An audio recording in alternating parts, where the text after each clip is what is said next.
When you talk about women and their knowledge of finance, one of the things that the course that we spoke about, the Institute of Directors course, a very large part of the curriculum has how do you start by reading a balance sheet and a P&L? You cannot be on the board of a company and say, okay, it's somebody else's responsibility because you are signing off on the financial statements. So that course actually spends time, and people do struggle with it, but we give them the time and keep, kind of educating them that this is at least understand the basics, know what questions to ask at that level, of the directors.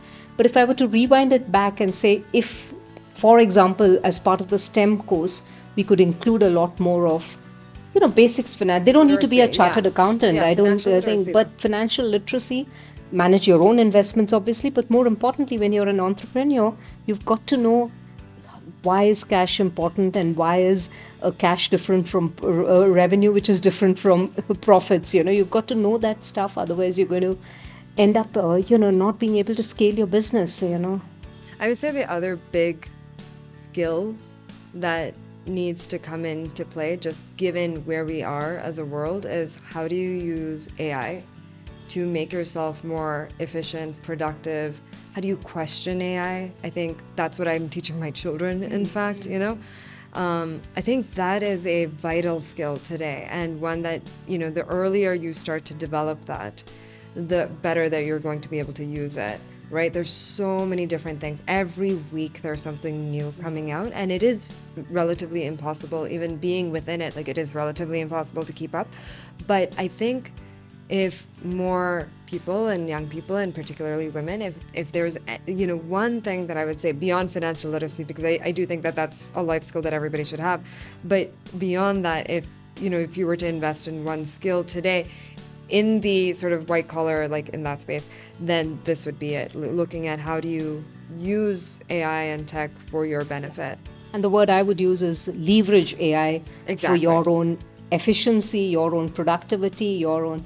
So, don't become a slave to it, but understand what it can bring to the table. And I tell my teams the same thing. Sometimes we give them, work on policies and they just run it on ChatGPT and give it to me. And I say, it's fair, you use ChatGPT, but where is your own understanding of the industry coming in, your own, thing? So how do you leverage AI effectively to make your lives more effective is something we've got to, all of us have to learn, and I think the younger generation has to learn it a lot more. Well, I think they, as you said, they need to learn how to think beyond the AI in a sense. They have to be able to question it, know what's real, what's not.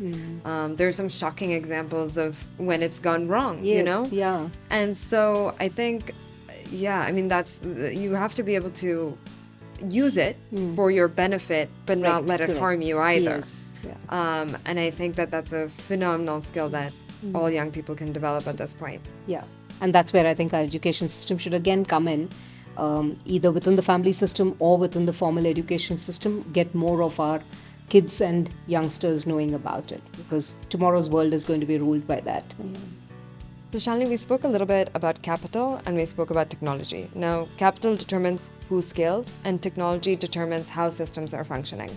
So now let's talk a little bit about culture, because culture is what ensures endurance and sustainability over time of any institution or any initiative.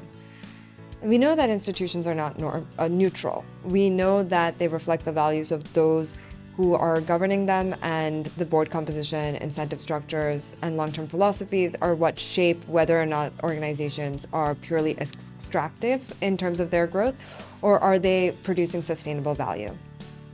Culture is not a soft variable. It's a structural power in the most enduring form. So it's important that we wield it well.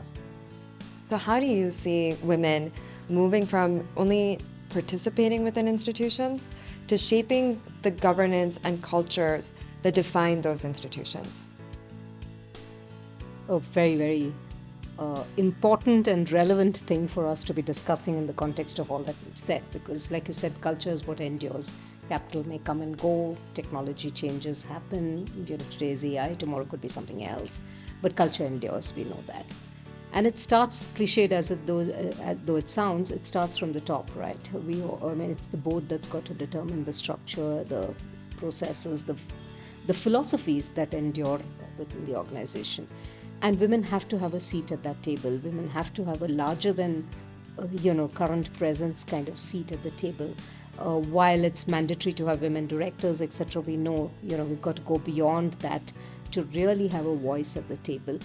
And I think for that, in addition to all that we said, which is women, asking for it, enabling themselves for it, etc., I think, and having the structural support for it, all of that is relevant and true. I think it boils down to, the board as a collective body and what exactly are they talking about in that room. I'm not for a minute saying that metrics like return on equity, return on capital employed, return on assets for the banking industry, I'm not saying they're not relevant. I'm not saying in a stock market price PE ratios are not relevant. They are. I think I've realized that investors will need to see that. But how do we go beyond that is really what we need to look at. How do we go beyond the fact that is the organization actually and truly creating value in the long term?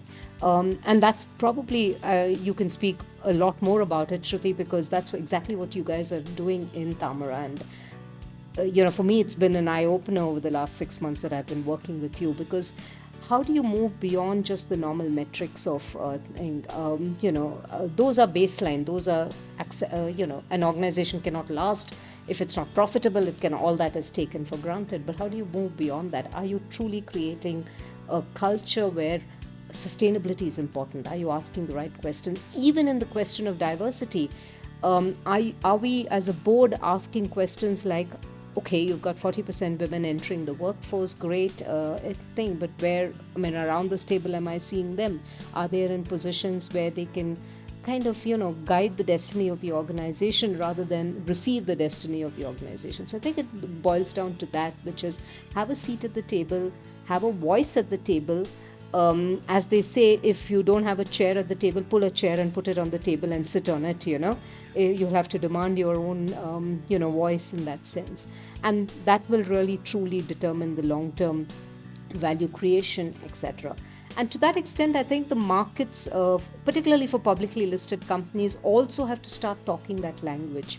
SEBI is trying to do its bit with, the social responsibility metrics in the balance sheet, etc. But honestly, still a long way to go, and it's not got to be a fad or a fallacy, but it's got to be ingrained into the way we look at the organization. If it's a balance sheet which has assets and liabilities of a financial nature, does it have a balance sheet which is more culturally oriented? Are we able to pin it down and say these are what is working in favor of the organization and is building the right culture? These are probably areas where more focus needs to be put in. And I think you've got some very good examples in Tamara on what you're doing, not just from a women diversity, but also environmental and other factors. Yeah, I mean, the way that we have approached culture is very holistic, because I don't think the first thing that I know is that people are very difficult to change, and culture is about people, right? And so if you want to change people, you're really asking for an uphill battle. And how are you able and willing to approach that? So I think for us in Tamara, there were some just absolute non-negotiables that we said, this is who we are, this is what we stand for. We will balance people, planet, and profit, right? We will not sacrifice on any of those three, and we will maintain a balance on all three, right? So we never, I think there is this impression that organizations which are socially conscious are sacrificing profit. Yes. Absolutely not true. We're incredibly performance oriented. So, we make sure that that is in place. Alongside that, we look at these other pillars. And so there's a lot of education that goes into that. It starts with hiring.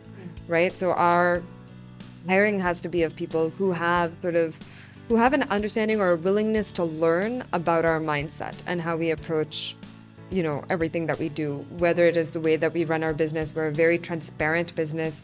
We're governed very well, I would say. So are you willing to sort of be okay with that and willing to work within those structures? Are you willing to understand and appreciate the environmental, those initiatives that we take, the way that we We don't just put it down, we're not greenwashing anything, the way that we actually go beyond and we really care about the environment in which we live in. And are you willing to care about the people that we work with, right? So we look at, are you willing to care about the vendors that we work with, the suppliers, the contractors that we worked with? Are you willing to, care about the team that you work with, right? So I think that it starts from hiring, and then it is a long, intensive process, right, of cultural immersion and making sure that people really come into the fold in that way of understanding why we are how we are. And then really being very vigilant as an organization on measurement, right? At some point you had mentioned this, that it is so important to measure. We can't leave things up in fluff, because then it's meaningless, but also it's very difficult to scale, right?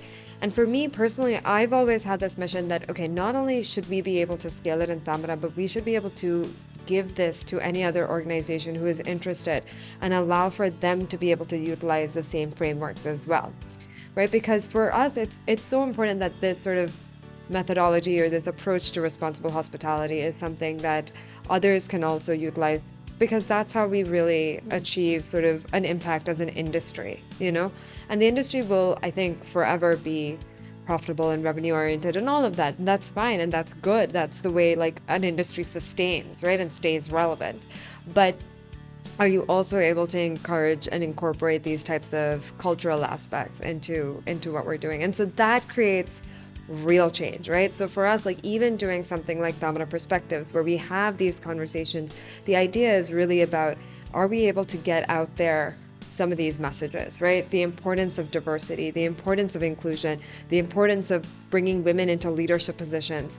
And like, what does that mean and how can that benefit you, right? I think that's what we're trying to do with these conversations. And so, yeah, culture is this enormous topic, and it's something, I think as a leader, I was, I'm sometimes conscious of it, and I'm sometimes not really conscious of how we're addressing it. Like, it can be amalgamous, I guess, but it's really been incredibly fulfilling in that. And I think, sorry, yeah. No, like you said, it's incredibly difficult, no doubt, and amalgamous, because people come in, people go out, all that happens. But like you said, if you've set that framework up front, and like Tamara has done, which is all about people, planet, and profits. It's not either or. It's not today I'm doing planet, tomorrow I'm doing something else. It's all three, and setting the framework of that. So the discussions that happen at the board, which then permeate down to the rest of the organization, are around those, as you said, And your point on metrics is really relevant, because what you don't measure, you can't really guide your team on, or work with them on. So ensuring the right metrics are in place and being hard-nosed to some extent about those is extremely important. Yeah, and that's kind of my ask of my industry as well, right? Because I think that as an industry, hospitality, and now I'm also working in technology, AI for hospitality, I think these industries are very powerful. We have humongous amounts of ability to create impact in the way the world functions. So I do think that if we could also be a bit more responsible, and just start measuring. If we could just do that as an industry, right? Start setting some benchmarks, start kind of talking about like, how am I doing on this? How am I doing on that? Like, can we have some comparables? I think that would make a massive difference, just having those conversations in some of these larger forums. And that's what I'm really hoping for comes through, and that's what I'm gunning for. I did want to touch upon this example about what had happened in ICICI. There was a gentleman, maybe you could narrate the story, because I just think that in itself is an example of one person, maybe two people, making an enormous impact on an industry, and maybe not even knowing consciously what they were doing at the time. But I mean, I'll give my sort of part of the story, but I think you can narrate it. So within the banking industry, ICICI is known as as literally the factory that produces excellent women leaders, and it didn't come by accident. ICICI was a developmental organization that converted itself into a bank, has been and continues to be a very successful bank. And Mr. Vaghul, in his early days, when he was creating the bank, and thereafter Mr. Kamath, played a very important role in identifying women who could be groomed and and sponsored into being leaders. They were mentored, they were coached, they were saying. So, like obviously successful women CEOs have come out of it, but I think it's much more than that. It's not just a couple of examples of CEOs who have been successful, but if I've had a lot of friends who've been in that industry, who've been in that company and have come out of it, and they're so successful as individual women. They may not have stayed in ICICI, they've gone on to other banks, they've gone on to do something else completely different. I know one of them, for example, who's actually running a resort in Bali. So she's moved on from ICICI, but her grounding was entirely in ICICI, a close friend of mine, and now she runs a resort in Bali with the same concepts and philosophies that she's imbibed through that. So there are many of them like that. So to your point, it was something done intentionally. It didn't happen by accident.